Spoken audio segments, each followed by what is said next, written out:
Bismillahirrahmanirrahim, Chief of Defense Forces and Chief of Army Staff, Field Marshal Sayyid Asim Munir, Federal Ministers, students, innovators, researchers, entrepreneurs, leading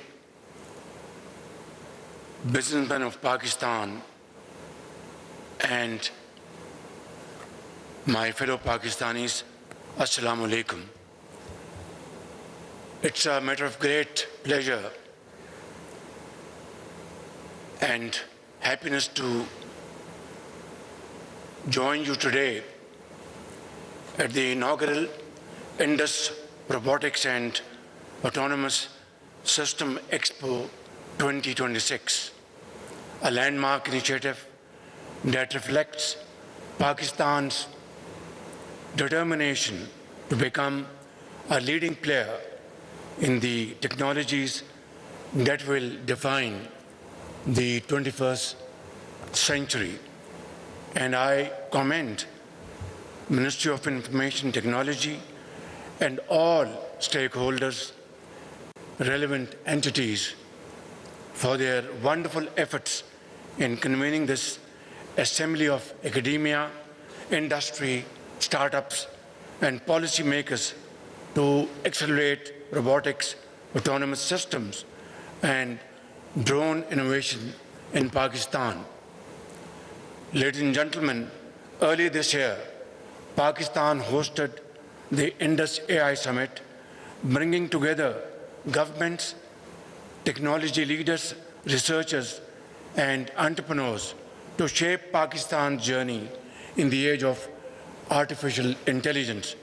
Today, the Indus RAS Expo gives that vision its tangible form, demonstrating how innovation can be translated into viable solutions that strengthen our economy, enhance our security, and improve the lives of our people.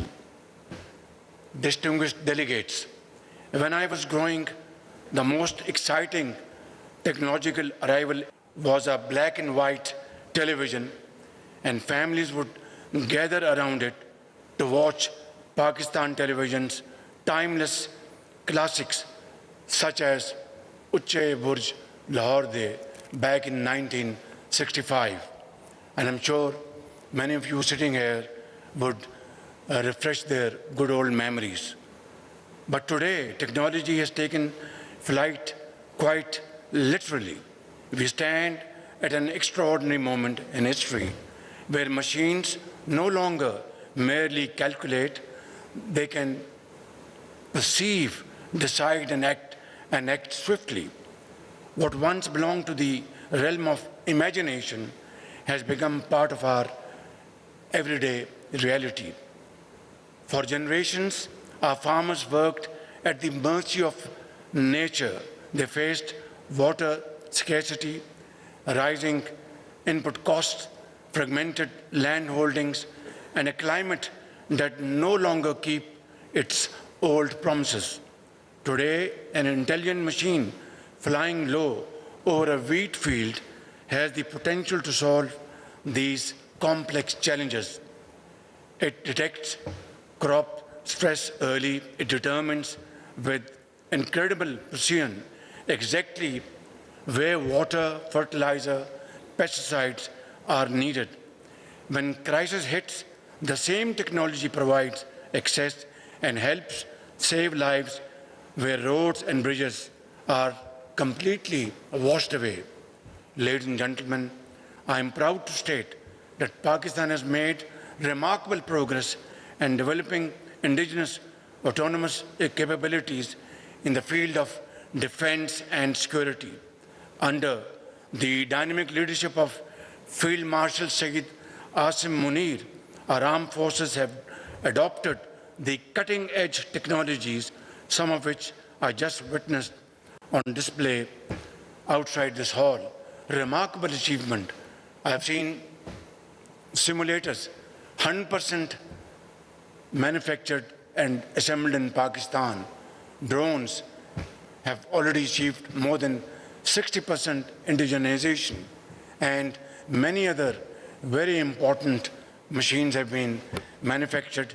I think I'd like to request all of you to give a big hand to all those experts, professionals, and technocrats who've done this remarkable achievement for our beloved Pakistan.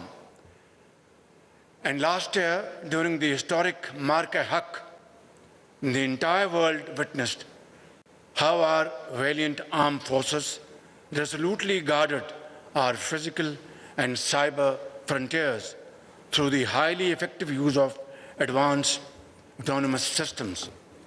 Led by Field Marshal Saeed Asim Munir and ably supported by Air Chief Marshal Zahir Ahmed Babar and Admiral Naveed Ashraf, our brave armed forces proved beyond any ray of doubt that Pakistan possesses not only the iron resolve to safeguard its sovereignty, but also the indigenous capability, technological prowess, and operational excellence required to employ advanced autonomous technologies in defense of our motherland.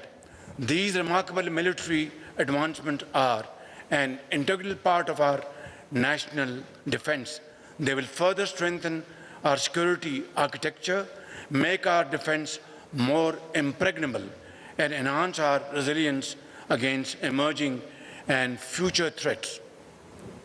Honorable guests, the Indus Ras exhibition has unveiled the future of Pakistan, designed, built, and powered by Pakistani and great Pakistanis.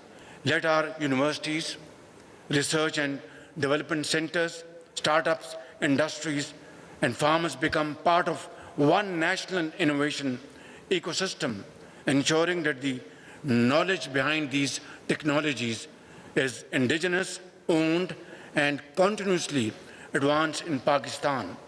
Dear guests, as we embrace this technological revolution, we must also ensure that no one is left behind. The robotics and autonomous system revolution must not remain the privilege of a few advanced economies, large corporations, or major cities. It must become a force for inclusive growth, improving the lives of farmers, small businesses, women entrepreneurs, young innovators, and underdeserved communities across Pakistan and the global south. As these technologies become more powerful, our responsibility also grows simultaneously. We must establish clear regulatory and ethical frameworks to ensure autonomous systems are safe, secure, transparent, and always used for the benefit of mankind. Ladies and gentlemen, before I conclude, I am delighted to announce two landmark initiatives that will shape the future of robotics and autonomous systems in our country.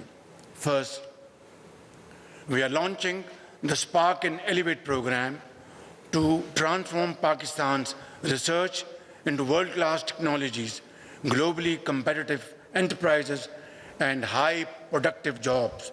Second, we are establishing the Pakistan Venture Fund with an initial commitment of $20 million to catalyze investment in our technology ecosystem.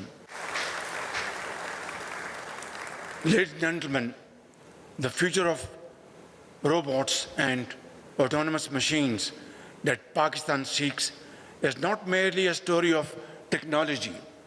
It is a story of a nation of 250 million resilient people determined to reimagine, to compete, and to build a better future for our generations to come. In fact, it is the story of our very young, bright people whose cherished dreams are ignited by the spark of curiosity, whose talent knows no bounds, and whose ingenuity will shape our motherland, Pakistan, for a wonderful future. Today, Pakistan stands at the cusp of a historic opportunity, one we cannot and shall not miss, inshallah. Pakistan will not be a nation that merely inherits the choices made by others. We will shape our own destiny through innovation, enterprise, self-reliance, and untiring efforts, God willing.